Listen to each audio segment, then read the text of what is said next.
नमस्कार, ये आकाशवाणी पटना है। अब आप रचना सहाय से प्रादेशिक समाचार सुनिए।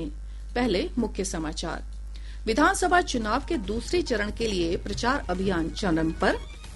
एनडीए और महागठबंधन के नेता अपने अपने प्रत्याशियों के समर्थन में लगातार कर रहे हैं चुनावी सभाएं और रोड शो। भाजपा के वरिष्ठ नेता और प्रधानमंत्री नरेंद्र मोदी ने औरंगाबाद और कैमूर में चुनावी सभाओं को संबोधित किया। महागठबंधन पर झूठे वायदे कर लोगों को गुमराह करने का लगाया आरोप। कांग्रेस अध्यक्ष मल्लिकार्जुन खड़गे, पार्टी के वरिष्ठ नेता राहुल गांधी और राजद नेता तेजस्वी प्रसाद यादव ने विभिन्न विधानसभा क्षेत्रों में की चुनावी सभाएं। और प्रधानमंत्री नरेंद्र मोदी ने राष्ट्रीय गीत वंदे मातरम के 150 वर्ष पूरे होने के उपलक्ष्य में 1 वर्ष तक चलने वाले समारोह का उद्घाटन किया। अब समाचार विस्तार से। विधानसभा चुनाव के दूसरे चरण के लिए प्रचार अभियान अपने चरम पर है। एनडीए और महागठबंधन के घटक दलों के नेता और स्टार प्रचारक अपने अपने प्रत्याशियों के समर्थन में लगातार चुनावी सभाएं और रोड शो कर रहे हैं। भाजपा के वरिष्ठ नेता और प्रधानमंत्री नरेंद्र मोदी ने औरंगाबाद और कैमूर में चुनावी सभाओं को संबोधित किया।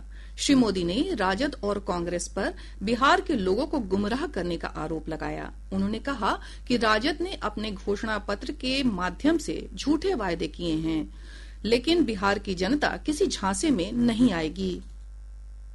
आरजेडी ने झूठे वादों का भ्रम फैलाने की भरसक कोशिश की।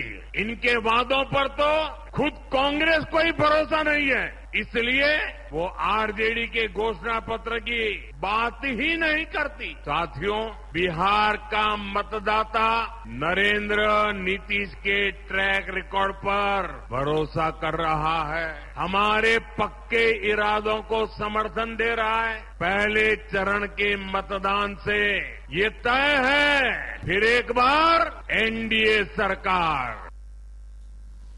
प्रधानमंत्री ने कहा कि महागठबंधन के पास अपने घोषणा पत्र में किए गए वायदे को पूरा करने का कोई रोड मैप नहीं है। आरजेडी वालों का एक गाना है, आएगी भैया की सरकार। क्या बोलते हैं? आएगी भैया की सरकार, बनेंगे रंगदार। आप सोचिए, ये आरजेडी वाले इंतजार कर रहे हैं कि कब उनकी सरकार आए और कब अपहरणीय रंगदारी, ये पुराना गोरख धंधा फिर से शुरू हो जाए। भाजपा के वरिष्ठ नेता और केंद्रीय गृह मंत्री अमित शाह ने जमुई, बिहपुर और पीरपैंती में चुनावी सभाओं को संबोधित किया। श्री शाह ने कहा कि एनडीए की सरकार बनने पर राज्य को बाढ़ से मुक्ति दिलाना सरकार का प्रमुख लक्ष्य होगा और इसके लिए नए विभाग का गठन किया जाएगा। हम जीतेंगे तो बिहार को बाढ़ मुक्त बनाने का एक नया डिपार्टमेंट खुलने वाला है। गंगा, गंडक, कोसी, इसका पानी हमारे किसानों के खेत तक पहुंचाने की व्यवस्था भारतीय जनता पार्टी करेगी। अगर लालू का बेटा जीता तो अपहरण करने का एक नया डिपार्टमेंट खुलेगा। श्री शाह ने पूर्णिया में एनडीए प्रत्याशी के समर्थन में एक रोड शो भी किया। इधर भाजपा अध्यक्ष जेपी नड्डा ने कल्याणपुर और गोविंदगंज विधानसभा क्षेत्रों में चुनावी सभाओं को संबोधित करते हुए कहा कि ये चुनाव बिहार को विकसित राज्य की श्रेणी में लाने के लिए निर्णायक साबित होगा। यह चुनाव जो बिहार 20 साल पहले जंगल राज से निकल करके आया और नीतीश कुमार की मेहनत के कारण और मोदी जी के आशीर्वाद के कारण जो इसने विकास की पटरी पर चलना शुरू किया, उस पटरी पर चलते हुए नई गति देने का चुनाव ये 11 तारीख का चुनाव है। इसको समझ लीजिए। ये बिहार को स्थायी सरकार, स्थिर सरकार, विकास युक्त सरकार, तीव्र गति से चलने वाली सरकार, इस चुनाव से उसको ताकत मिलने का चुनाव है और इसलिए उस पर मुहर लगाने का चुनाव है।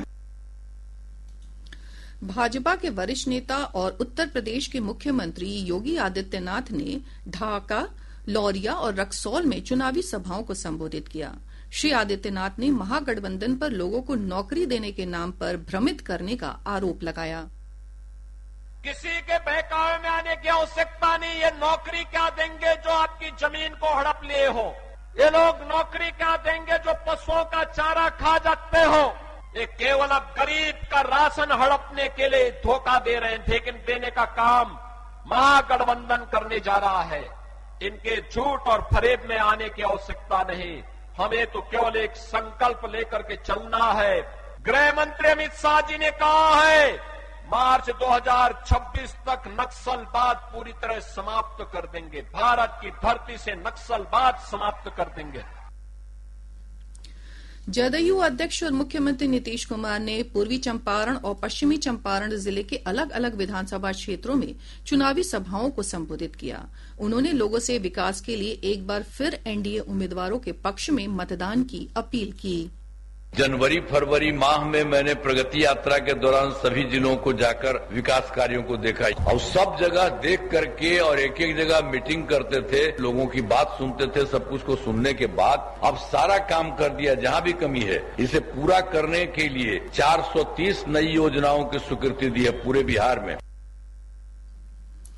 इधर आरपीआई पार्टी के प्रमुख और केंद्रीय मंत्री रामदास अठावले ने जमुई और गया में एनडीए प्रत्याशियों के पक्ष में चुनावी सभाओं को संबोधित किया।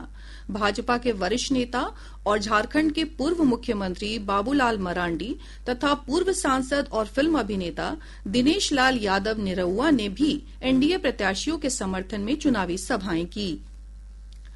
कांग्रेस अध्यक्ष मल्लिकार्जुन खड़गे ने रोहतास के चेनारी और गया में चुनावी सभाओं को संबोधित करते हुए कहा कि महागठबंधन की सरकार बनने पर पलायन पर रोक लगाई जाएगी और पुरानी पेंशन व्यवस्था लागू होगी।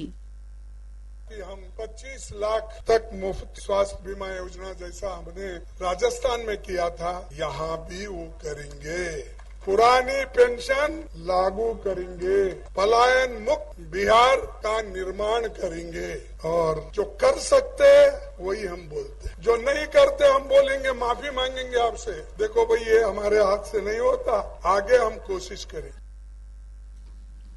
इधर कांग्रेस के वरिष्ठ नेता राहुल गांधी ने अमरपुर और भागलपुर विधानसभा क्षेत्र में चुनावी सभाओं को संबोधित करते हुए केंद्र और राज्य की एनडीए सरकार पर जमकर निशाना साधा। श्री गांधी ने कहा कि महागठबंधन की सरकार राज्य के सभी वर्ग के लोगों के हितों का ध्यान रखेगी।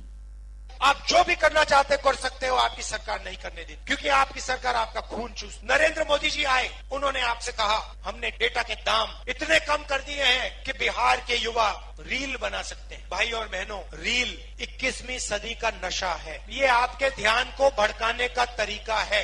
बिहार को एक बार फिर प्रगति करनी है। दुनिया के सबसे बेहतरीन कॉलेजेस और यूनिवर्सिटी यहाँ बनने चाहिए। दुनिया के सबसे बेहतरीन अस्पताल यहाँ बनने चाहिए। ये नरेंद्र मोदी और नीतीश जी की बस की नहीं है। राजद के वरिष्ठ नेता तेजस्वी प्रसाद यादव ने पूर्णिया, अररिया, भागलपुर और बांका जिले के अलग अलग विधानसभा क्षेत्रों में चुनावी सभाओं को संबोधित किया। श्री यादव ने कहा कि उनकी सरकार बनने पर हर घर से एक व्यक्ति को सरकारी नौकरी देने के वायदे को पूरा किया जाएगा। सरकार बनना तय है, अब भाजपा का जाना भी तय है। आइए मिलकर बिहार बनाते हैं, जहाँ पढ़ाई, दवाई, कमाई, सिंचाई की व्यवस्था हो, अपराध और भ्रष्टाचार मुक्त बिहार हो, जहाँ कारखाने, उद्योग धंधे और नौकरी और रोजगार। सरकार बनते ही जिस परिवार में सरकारी नौकरी नहीं है, उस परिवार में तेजस्वी एक सरकारी नौकरी देने का काम करें। समाजवादी पार्टी प्रमुख अखिलेश यादव ने रोहतास जिले के नासरीगंज में जनसभा को संबोधित करते हुए कहा कि ये चुनाव बिहार में सत्ता परिवर्तन का चुनाव है।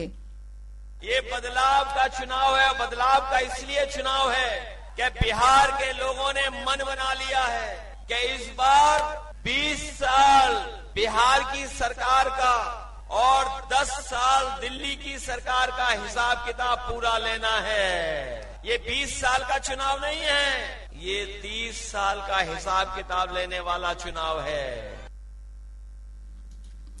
इधर भाकपा माले के राष्ट्रीय महासचिव दीपंकर भट्टाचार्य ने बेतिया में महागठबंधन उम्मीदवारों के पक्ष में लोगों से मतदान की अपील की। जनसुराज के राष्ट्रीय अध्यक्ष उदय सिंह ने पूर्णिया में कहा कि जनसुराज की सरकार बनने पर शिक्षा, रोजगार पर विशेष ध्यान दिया जाएगा। सीपीआई, सीपीएम और बहुजन समाज पार्टी समेत विभिन्न राजनीतिक दलों के नेता अपने अपने प्रत्याशियों के समर्थन में लगातार चुनावी सभा कर रहे हैं।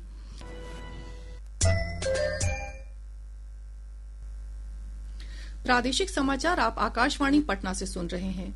ताजा समाचारों के लिए आप हमारे एक्स हैंडल AIR_News_पटना पर जा सकते हैं। बिहार विधानसभा चुनाव के पहले चरण में ऐतिहासिक मतदान दर्ज किया गया। 64.66% मतदाताओं ने अपने मताधिकार का प्रयोग किया, जो अब तक का एक रिकॉर्ड है। पिछले विधानसभा चुनाव की तुलना में ये 7.37% अधिक है। मुजफ्फरपुर जिले में सबसे अधिक 70.96% वोटिंग हुई, वहीं सबसे कम पटना जिले में 58.4% मतदाताओं ने अपने मताधिकार का प्रयोग किया। इधर विधानसभा चुनाव के दूसरे और अंतिम चरण में 11 नवंबर को 20 जिलों में 122 विधानसभा क्षेत्रों में मतदान होगा। वोटों की गिनती 14 नवंबर को की जाएगी। प्रथम चरण के मतदान की समाप्ति के बाद ईवीएम और वीवीपैट को प्रत्याशियों, निर्वाचन अभिकर्ताओं और केंद्रीय प्रेक्षकों की उपस्थिति में ईवीएम स्ट्रांग रूम में कड़ी सुरक्षा व्यवस्था के बीच रखा गया है। निर्वाचन विभाग ने कहा है कि तय प्रोटोकॉल के अनुसार स्ट्रांग रूम की सुरक्षा के लिए 2 स्तरों में सुरक्षा बलों की तैनाती की गई है। सुरक्षा में केंद्रीय अर्धसैनिक बल भी तैनात हैं। साथ ही सीसीटीवी कैमरे से भी स्ट्रांग रूम की निगरानी की जा रही है। प्रधानमंत्री नरेंद्र मोदी ने आज नई दिल्ली में राष्ट्रीय गीत वंदे मातरम के 150 वर्ष पूरे होने के उपलक्ष्य में 1 वर्ष तक चलने वाले स्मरण उत्सव का उद्घाटन किया। प्रधानमंत्री ने इस अवसर पर एक स्मारक डाक टिकट और सिक्का भी जारी किया। उन्होंने वंदे मातरम 150.in पोर्टल भी जारी किया। इसमें लोग राष्ट्रीय गीत गाते हुए अपनी वीडियो डालकर प्रमाण पत्र प्राप्त कर सकते हैं। नई दिल्ली में इंदिरा गांधी इंडोर स्टेडियम में आयोजित समारोह को संबोधित करते हुए प्रधानमंत्री ने कहा कि वंदे मातरम एक मंत्र, एक ऊर्जा, एक सपना और एक संकल्प है। वंदे मातरम का मूल भाव है भारत माँ भारती, भारत की शाश्वत संकल्पना, वो संकल्पना जिसने मानवता के प्रथम पहर से खुद को गढ़ना शुरू कर दिया, जिसने युगों युगों को एक एक अध्याय के रूप में पढ़ा, शून्य से शिखर तक उनकी यात्रा और शिखर से पुनः शून्य में उनका विलय, भारत ने ये सब कुछ देखा है। और अब अंत में मुख्य समाचार एक बार फिर। विधानसभा चुनाव के दूसरे चरण के लिए प्रचार अभियान चरम पर। एनडीए और महागठबंधन के नेता अपने अपने प्रत्याशियों के समर्थन में लगातार कर रहे हैं चुनावी सभाएं और रोड शो। भाजपा के वरिष्ठ नेता और प्रधानमंत्री नरेंद्र मोदी ने औरंगाबाद और कैमूर में चुनावी सभाओं को संबोधित किया। महागठबंधन पर झूठे वायदे कर लोगों को गुमराह करने का लगाया आरोप। कांग्रेस अध्यक्ष मल्लिकार्जुन खड़गे, पार्टी के वरिष्ठ नेता राहुल गांधी और राजद नेता तेजस्वी प्रसाद यादव ने विभिन्न विधानसभा क्षेत्रों में की चुनावी सभाएं। और प्रधानमंत्री नरेंद्र मोदी ने राष्ट्रीय गीत वंदे मातरम के 150 वर्ष पूरे होने के उपलक्ष्य में 1 वर्ष तक चलने वाले समारोह का उद्घाटन किया। इसके साथ ही आकाशवाणी पटना से प्रसारित प्रादेशिक समाचार का ये अंक समाप्त हुआ। आकाशवाणी पटना से अगला समाचार बुलेटिन प्रातः 8:48 से प्रसारित किया जाएगा।